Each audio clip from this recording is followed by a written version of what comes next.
start again. It's a red stick. Eivor, thank Tyr. I heard shouting. Is something wrong? Holger robbed me, and I demand he be punished. Rot is a pointed word. Does the deer rub the stream when she takes a drink? Does a cow rub a field when he crops on sweet grass?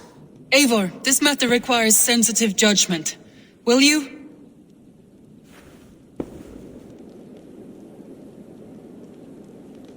Of course. From the beginning, please. Well now, there is no excuse too small, I see. Nothing to keep you from coveting that seat, is there? In Sigurd's absence, who has better claim to oversee these disputes? You might leave them to work it out for themselves, but that would mean letting go, would it not?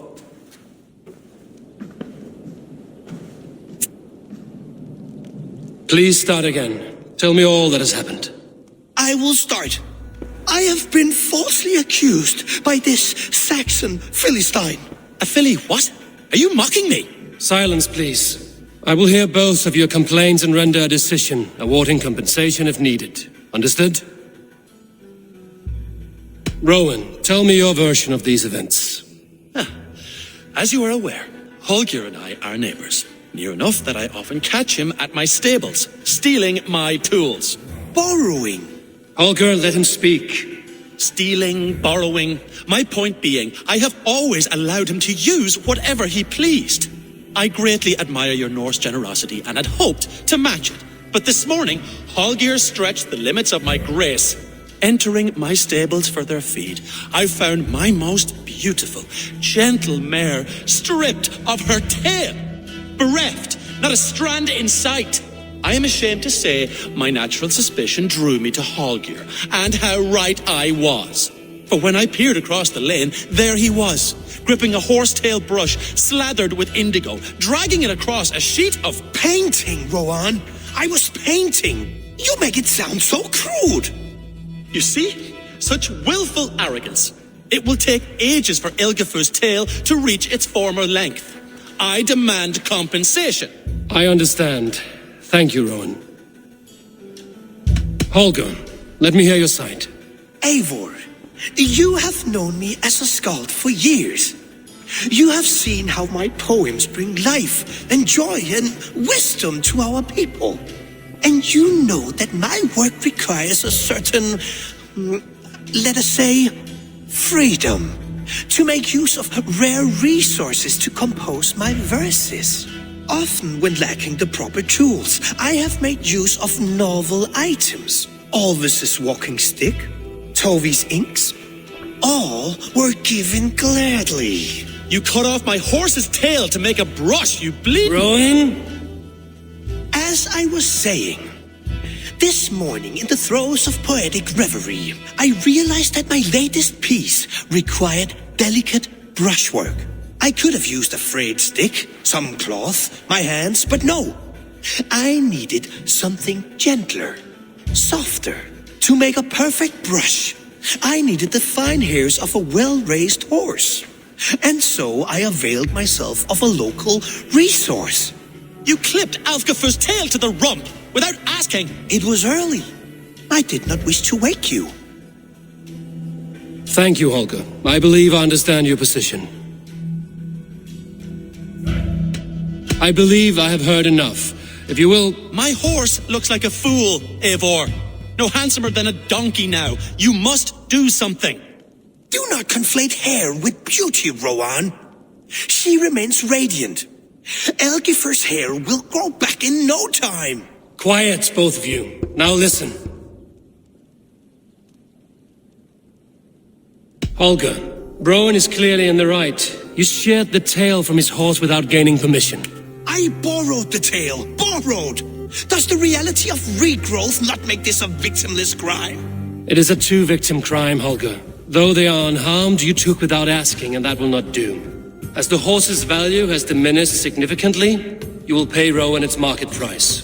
But the horse was not for sale. Rowan, admit it. My decision is final, Holger. Pay what you owe, and meet tomorrow as friends. And if I do, may I keep the horse? Pay the man and be done with it. Rowan, does this satisfy you? It does. Thank you, Eivor. Good. Then by Tyr's blessing, let this matter rest. We're done here. Return to your homes in peace.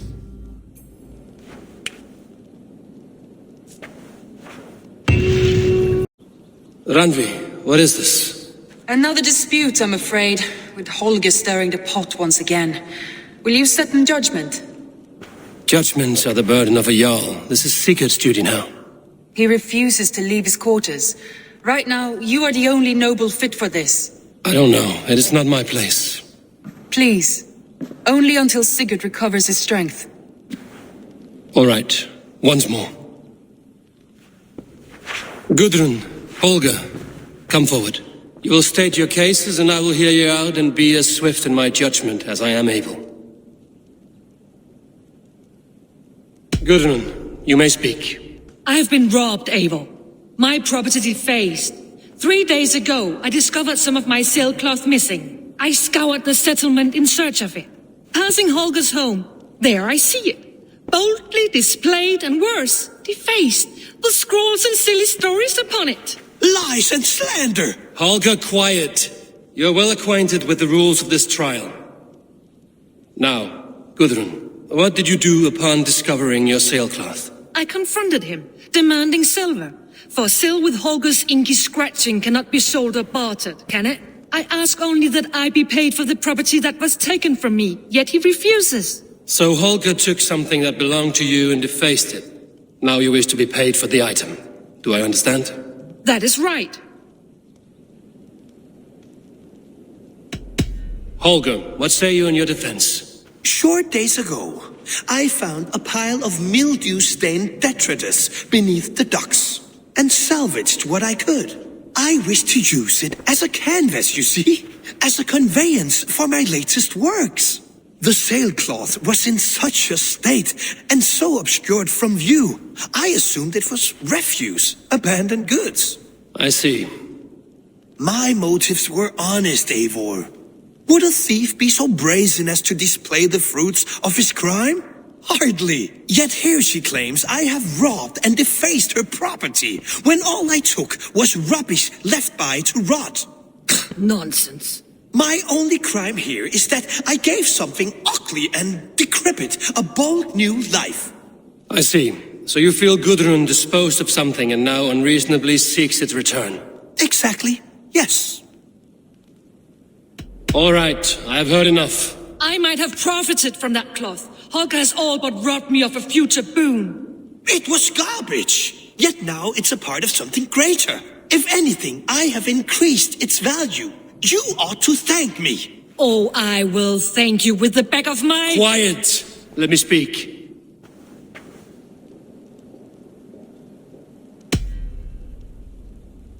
After careful thought, it is clear that... What is this? What are you doing? Holger and Gudrun are at odds. I hope to find a resolution. That duty is mine alone, Eivor. You know this. Stand aside. You were not here, brother. Nor did I wish to bother you. A sallow excuse for such a bold defiance. I hope you enjoyed it.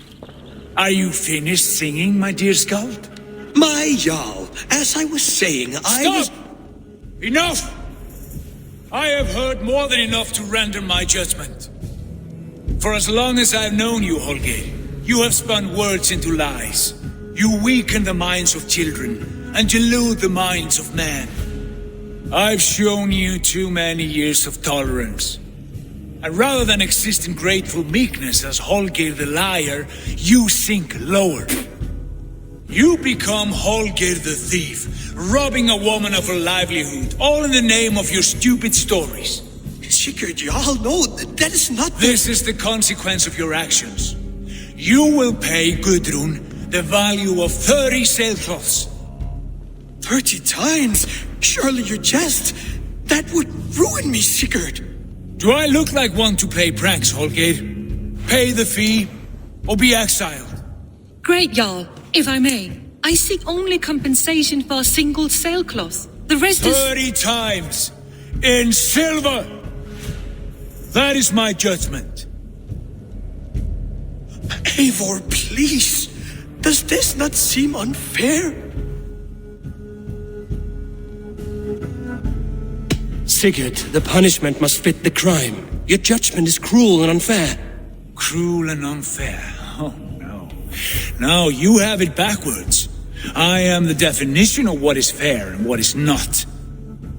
I am your Jarl, the source of all right and wrong, the Lord of justice in this place. Without rank, without order, without a chain of command, life cannot endure.